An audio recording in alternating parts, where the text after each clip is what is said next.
नमस्कार. आज 31 जानेवारी 2021 ट्रेकिंग पलटणतर्फे मी आणि माऊली हा मंगरुळगड आहे. मागे पीरबाबाचा डोंगर असे सुद्धा म्हणतात.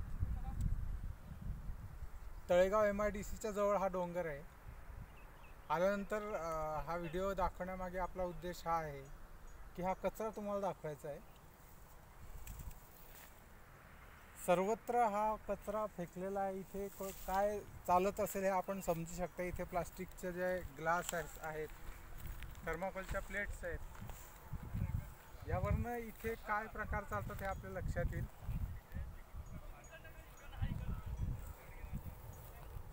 प्रचंड प्रमाणात इथे कचरा पडलेला आहे. प्लास्टिकचे वेस्ट आहे, थर्माकोलच्या डिशेस आहेत, मोठ्या प्रमाणात पार्ट्या इथे केलेल्या आहेत असं दिसतंय. ट्रेकिंग पलटणतर्फे सर्वांना आवाहन आहे की अशा पद्धतीचा कचरा आपण करू नये. जे काय आपण इथे उद्योग केलेले असतील ते आपण एकतर करू नये. इथे बाजूलाच पर्यटन स्थळ आहे. कुठेही अशा पद्धतीचा कचरा करू नये आणि करणाऱ्यांना करू देऊ नये. आणि जेवढं शक्य असेल तेवढी स्वच्छता आपण नक्की करावी. धन्यवाद.